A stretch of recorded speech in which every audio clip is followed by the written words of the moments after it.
দেশের সবচেয়ে ধনী জেলা নোয়াখালী। সবচেয়ে ধনী মানুষের বসবাস ঢাকার পল্টন এলাকায়, অন্যদিকে দেশের সবচেয়ে দরিদ্র মানুষের বসবাস জেলা মাদারীপুরে, আর সবচেয়ে গরিব মানুষ বসবাস করেন মাদারীপুরের ডাসার উপজেলায়।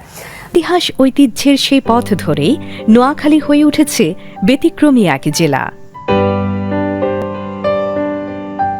সম্প্রতি বাংলাদেশ পরিসংখ্যান ব্যুরোর তথ্যে দেশের ধনী জেলা হিসেবে নাম উঠে এসেছে নোয়াখালীর, যা সেই ইতিহাসের দিকেই দৃষ্টি ফেরায়। প্রশাসনিক দিক থেকে কিছু মানুষের নাম আপনাদের সামনে আমি তুলে ধরতে চাচ্ছি, যারা নোয়াখালীর সন্তান।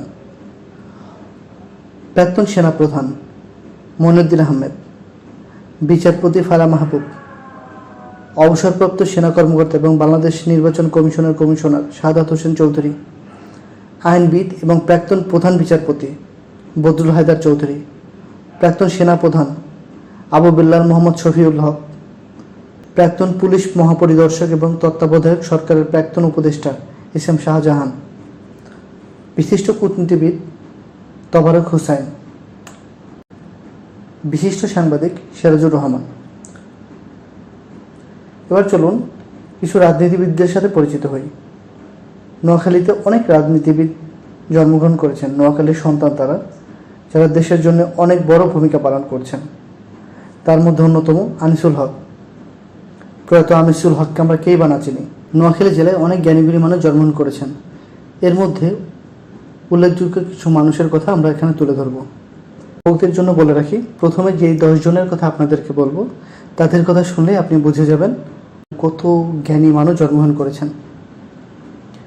বীরশ্রেষ্ঠ খেতাবপ্রাপ্ত বীর মুক্তিযোদ্ধা মোহাম্মদ রুহুল আমিন, বীর বিক্রম খেতাবপ্রাপ্ত বীর মুক্তিযোদ্ধা মোহাম্মদ আবুল বাশার, বীর বিক্রম খেতাবপ্রাপ্ত বীর মুক্তিযোদ্ধা আবুল কালাম আজাদ, বীর প্রতীক খেতাবপ্রাপ্ত বীর মুক্তিযোদ্ধা মোহাম্মদ শরীফ।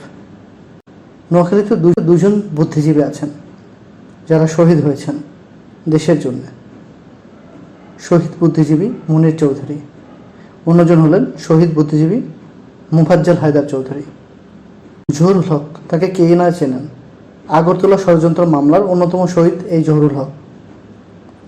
হেমপ্রভা মজুমদার, ভারতীয় উপমহাদেশের ব্রিটিশ বিরোধী আন্দোলনের অন্যতম ব্যক্তিত্ব, যাকে বলা হয় অগ্নিকন্যা।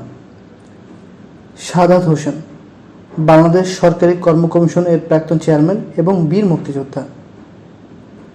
সর্বশেষ তিনি হলেন শিরিন শারমিন চৌধুরী, দেশের প্রথম নারী স্পিকার। বর্তমান মিডিয়াতে নোয়াখালীর অনেক অভিনেতাই কাজ করেন। আমরা পুরো কিছু অভিনেতাদের নিয়ে এখানে কথা বলবো, যেমন এটিএম শামসুজ্জামান, ফেরদৌসী মজুমদার, মোস্তফা সরোয়ার ফারুকী, চলচ্চিত্র পরিচালক, প্রযোজক, চিত্রনাট্যকার এবং নাট্য নির্মাতা। টিভি অভিনেতা আতাউর রহমান, এরাও নোয়াখালীর সন্তান। মধ্যযুগীয় অন্যতম কবি আব্দুল হাকিম, চিত্তরঞ্জন সাহা। এই চিত্তরঞ্জন সাহাই প্রথম বাংলা একাডেমি বইমেলার উদ্যোক্তা।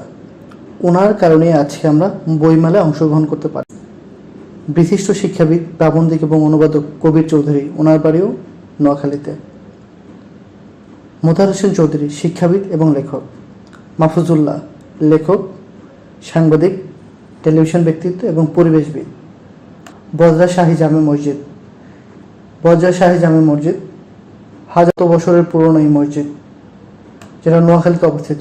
পুলিশ ট্রেনিং সেন্টার, বীরশ্রেষ্ঠ শহীদ মোহাম্মদ রুহুল আমিন গ্রন্থাগার এবং স্মৃতি জাদুঘর নোয়াখালীতে অবস্থিত। নোয়াখালী পাবলিক লাইব্রেরি, গান্ধী আশ্রম, ম্যানগ্রোভ বনাঞ্চল,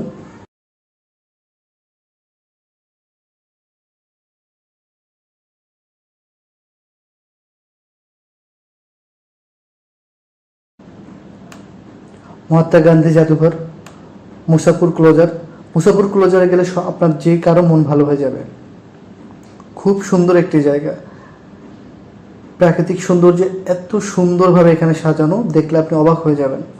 চেয়ারম্যান ঘাট, স্বর্ণদ্বীপ, নোয়াখালীর অন্যতম সুন্দর জায়গা। নোয়াখালী বলবো না, পুরো বাংলাদেশের অন্যতম সৌন্দর্য একটি জায়গা, সেটা হলো স্বর্ণদ্বীপ। কমলা রানীর দিঘি, 100 বছরের পুরনো এই দিঘি নোয়াখালীতে অবস্থিত। রমজান মিয়ার জামে মসজিদ, নোয়াখালী জামে মসজিদ। এছাড়াও অনেক জায়গা আছে নোয়াখালীতে, আপনারা ঘুরে দেখতে পারবেন। ভালো থাকবেন সবাই, সুস্থ থাকবেন। আল্লাহ হাফেজ।